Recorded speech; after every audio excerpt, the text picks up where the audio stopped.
4. La atracción que el ego siente hacia la culpa. Vamos a ver. Para entender plenamente la atracción del ego hacia la culpa, antes es preciso considerar la naturaleza de la percepción, ya que es el modo en que vemos el mundo que nos rodea el que determina la forma que tenemos de reaccionar ante el mismo. Y es la percepción la que nos dice lo que vemos, basándose en las interpretaciones y en las evaluaciones de los datos que nos aportan los sentidos. Todos vemos el mundo de manera diferente en función de cuáles sean nuestras necesidades individuales, nuestros deseos, nuestras experiencias pasadas y nuestras creencias actuales. Podríamos pensar que las percepciones que tenemos son como fotografías tomadas por una cámara de cosas que existen fuera de nosotros. Pero lo cierto es que son proyecciones de pensamientos que se originan en nuestra propia mente, puesto que siempre vemos nuestro propio interior antes de ver lo que hay fuera. Lo que vemos en realidad es nuestro propio estado mental reflejado en el exterior. La percepción es una elección, aunque tal vez no seamos conscientes de ella, y no un hecho objetivo.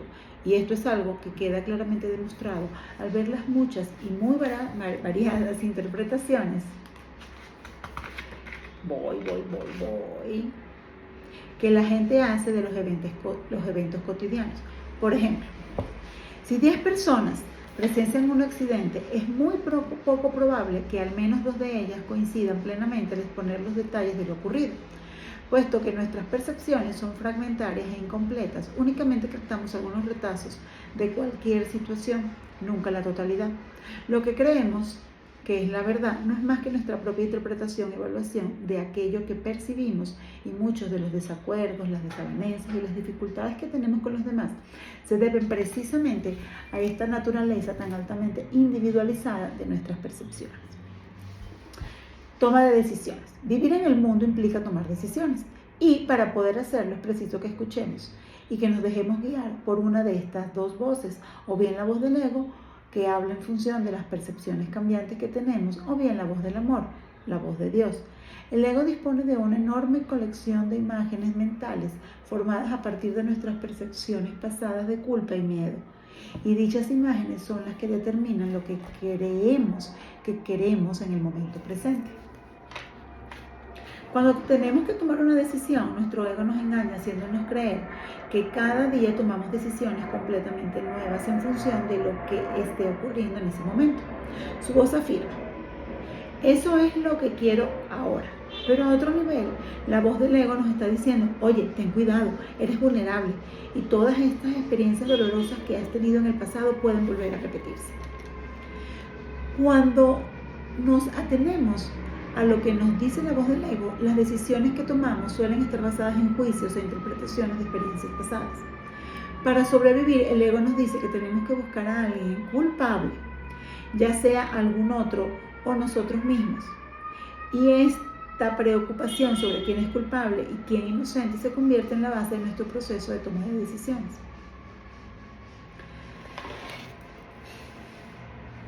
Esta atracción que el ego siente hacia la culpa da lugar también al correspondiente sentimiento de miedo, pues es imposible que el amor y el miedo coexistan. Un poquito de agua. Esta búsqueda constante de culpables como base para la toma de decisiones hace que nos sintamos cada vez más y más temerosos y más desprovistos de amor. Una vez que la mentalidad egoica funciona en piloto automático, una vez que superpone constantemente el pasado sobre el presente, no hay modo de que podamos encontrar una solución efectiva y duradera a nuestros problemas. Proyección. Cuando percibimos a los demás a través de los ojos de la culpa, lo más probable es que también comencemos a hacer proyecciones. La proyección es el mecanismo mediante el que negamos nuestra propia responsabilidad y externalizamos un pensamiento o un sentimiento, como puede ser la culpa, que estamos teniendo, haciendo así responsable de él a alguna otra persona. De este otro alguien puede ser nuestra pareja, un compañero de trabajo, nuestros padres, nuestros hijos, el presidente, Hacienda o cualquiera que juegue algún papel en nuestra vida. Creemos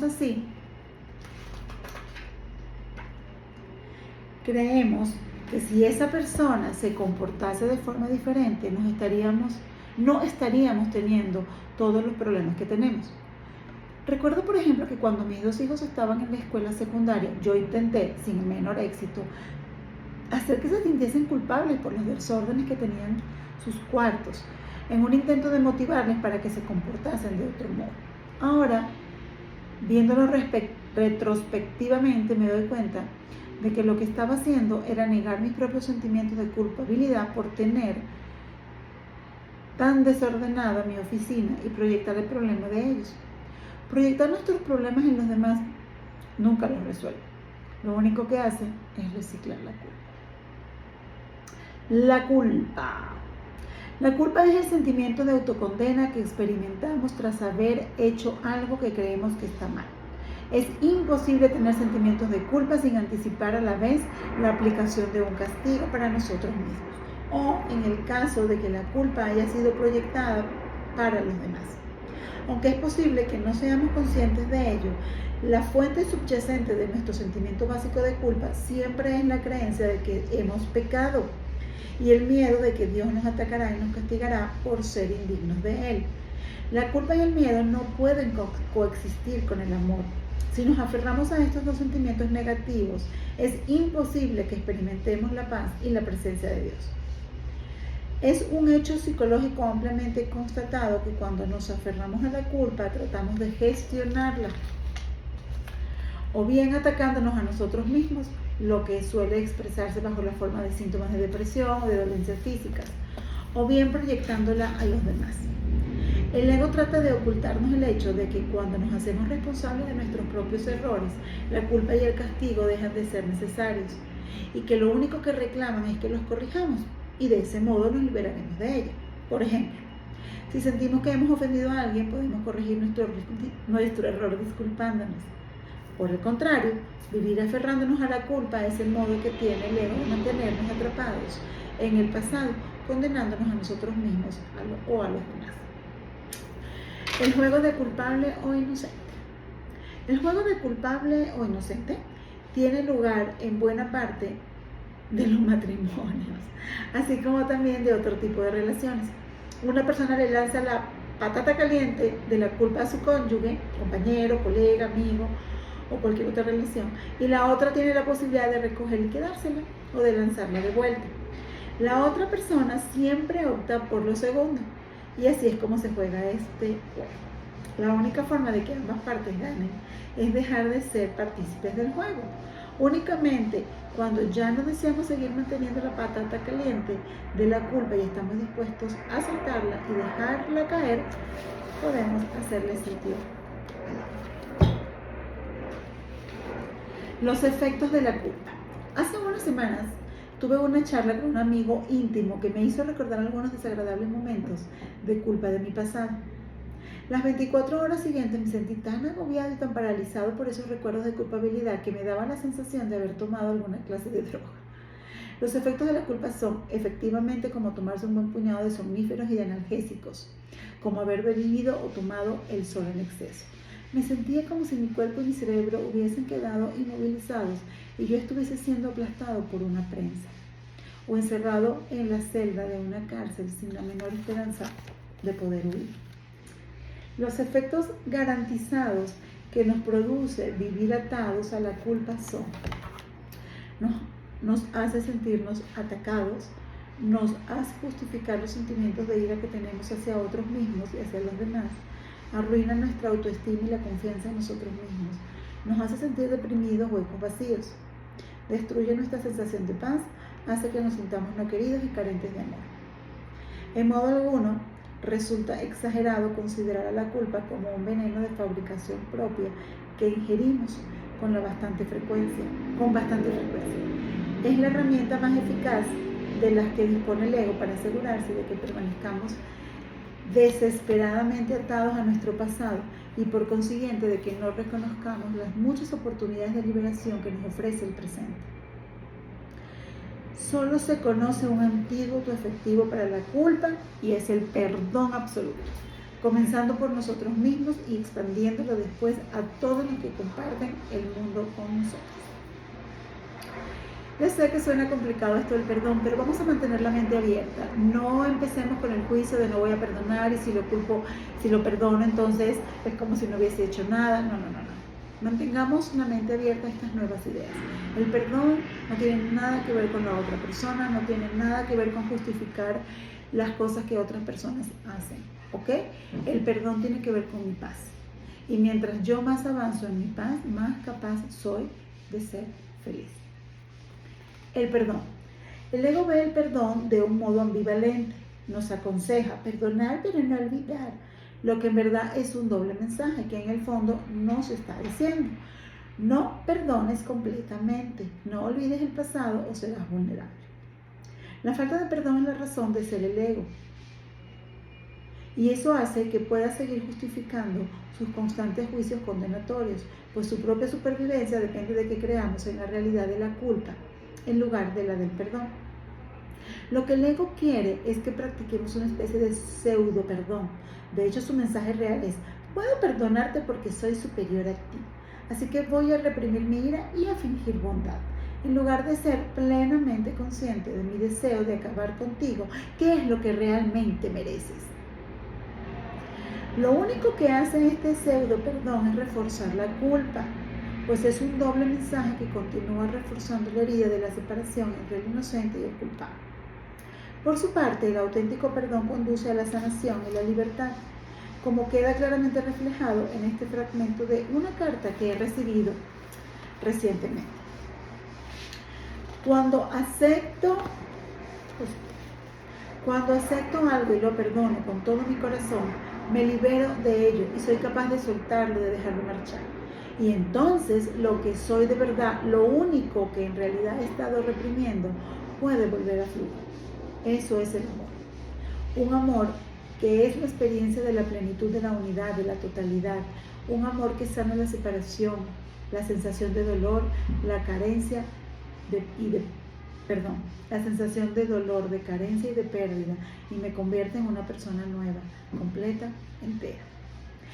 Creo que donde suelo equivocarme es cuando me convenzo a mí mismo de que alguno de mis pensamientos, sentimientos o experiencias es la verdad y me quedo atascado, ya sea corriendo en pos de la búsqueda o huyendo de ello.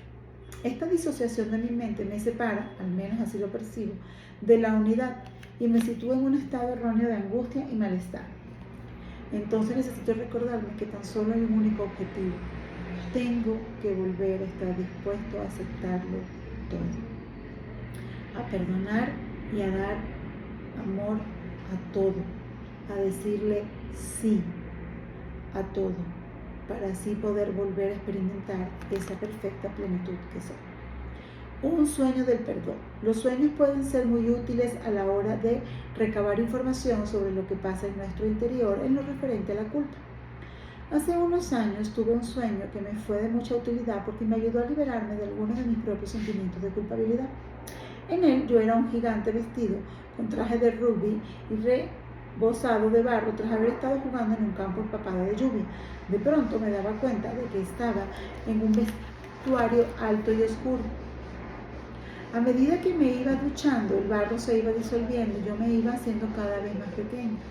Cuanto más pequeño era mi cuerpo, más me iluminaba la sala, hasta que finalmente me disolví en la nada y en la totalidad de la habitación quedó completamente repleta de la luz blanca más maravillosa que he visto nunca.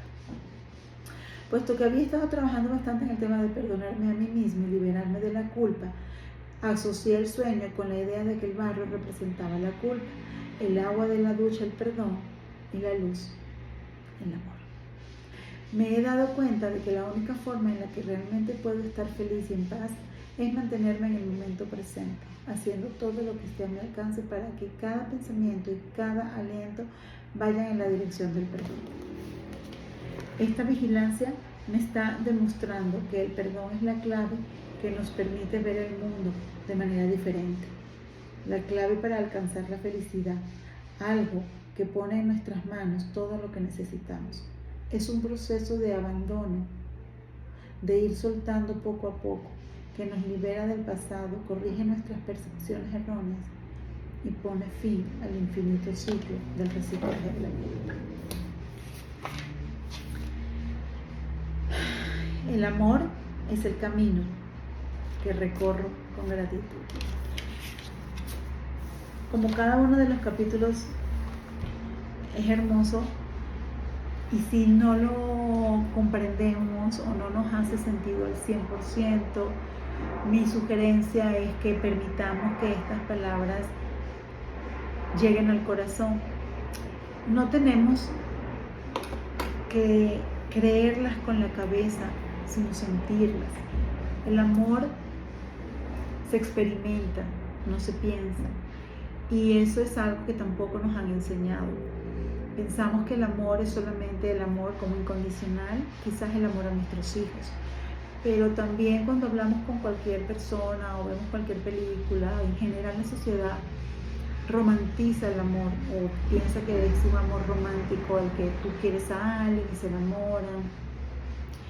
Y realmente, como ya lo sabemos porque han salido todos los estudios habidos y por haber sobre cómo reacciona el cuerpo ante el hecho de conectar con otra persona, ya sabemos que hay un proceso químico, que es biológico, el hecho de enamorarnos o de creer que estamos enamorados, pero realmente enamorarnos y amar son dos cosas diferentes.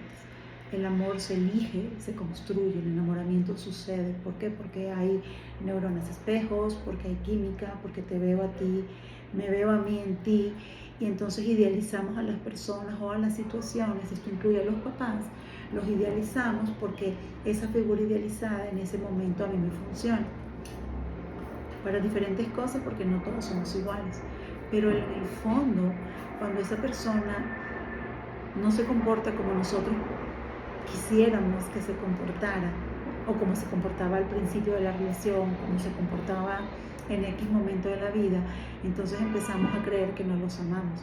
Y realmente es esa la oportunidad para amar, para desarrollar el amor, porque amar a una persona, amar una circunstancia, amar una relación, construir y comprometerse en el amor, no se trata solamente de las partes buenas de la vida. Es justamente lo que les decía, de yo no me puedo amar solamente cuando estoy bien, no me puedo amar cuando tengo éxito, no me puedo amar cuando cumplo una meta. Hay muchas metas, por eso no quiero entrar en ese detalle, porque después están las más comunes como las muy personales. El amor está en constante construcción, permite expandir el alma y la conciencia para acercarnos al mundo de posibilidades que está ahí si nos permitimos que esté. Vivir dentro de esta cajita de creencias es limitar nuestro poder, es limitar nuestra capacidad de ser felices. Es a veces complicado para muchas personas darse cuenta de que nuestros papás hicieron lo mejor que pudieron con lo que tenían, y que es más fácil culpar la infancia que tuvimos, lo que hicieron o no hicieron, para justificar nuestro dolor o nuestra manera de actuar. Sin embargo, como adultos, somos 100% responsables de elegir lo que pensamos, de resignificar esas experiencias, de amar el pasado y quienes estuvieron en ellos por ayudarnos a ser quienes somos hoy en día. Esto también aplica para amarme a mí cuando tenía 10 años, amarme a mí cuando tenía 20, porque esa persona que yo era en ese momento era la mejor versión que yo podía ser. Actuaba de acuerdo a la información, a mis creencias, a los conocimientos que tenía en ese momento. Una vez que eso cambia, es importante permitirme aceptar que ya no soy esa persona y que hoy puedo elegir diferente. Y cuando hablo de elegir diferente, hablo de aceptar que soy diferente, hablo de aceptar que puedo tener otro sentido de vida, otras metas, no estar casada, puedo aceptar que ya tengo arrugas, puedo aceptar que prefiero mi soledad que la compañía. O sea, todo lo que viene con el paquete de crecer, es importante que lo veamos, lo sintamos, lo abracemos con amor. No podemos seguir siendo la misma persona que fuimos ni siquiera ayer. Y agradecer que tenemos tantas oportunidades de crecer, tantas oportunidades de aprender a amarnos, a través de los demás y de nosotros mismos, aprender a ver todas las experiencias que vivimos con gratitud, porque todas estas experiencias nos muestran cómo estamos por dentro. Todo lo que yo quiero ya existe dentro de mí, todo lo que hay dentro de mí me puede limitar o liberarme, me puedo mover hacia la vida que deseo o me puedo quedar soñando la vida que deseo. Es un camino que incluye mucho compromiso, muchas preguntas, mucha incertidumbre, pero es nuestro camino. Y yo creo que no hay mejor camino que nuestro camino, porque cada quien vino a este mundo a aprender algo en unas circunstancias muy diferentes, incluso dentro de la misma familia. Los hermanos no viven todo igual. Permitámonos vivir nuestra experiencia, resignificarla y recordemos una frase que a mí en lo personal me ha ayudado desde que la escuché y que la integro, ¿verdad? Porque la escucho y que la integro pueden ser dos cosas diferentes. Nadie puede dar lo que no tiene. O cada quien hace lo que puede con lo que tiene. Es decir, la gente no puede ser alguien que no le enseñaron a ser. La gente actúa desde lo que cree y por eso confío en que no podían hacerlo diferente. No es una justificación, es una realidad. Yo no puedo haber sido la misma que fui a los 30 y tomar decisiones diferentes porque no sabía lo que sé ahora. Y ahora elijo con más cuidado porque me gusta estar observando si elijo desde el miedo, si estoy eligiendo desde el amor. Me gusta hacer un paréntesis antes de actuar. Me gusta pensar que las personas que están en mi vida son un reflejo de mí y que todos me están enseñando algo. Entonces, es una elección. Dejar de vivir en la culpa, dejar de vivir en el miedo, aprender a cuestionarnos para poder reevaluar si eso que creíamos, es válido. Todo se vale mientras estemos aquí. Muchas gracias por estos 22 minutos. Que tengan una excelente tarde o mañana o noche. Y ojalá que puedan hacer llegar este libro a otras personas que también lo necesitan, porque creo que es el primer pasito para darnos cuenta que hay otra manera de vivir. Y si no soy feliz en esta, puedo ser feliz eligiendo otra. Que tengan excelente tarde, día, noche.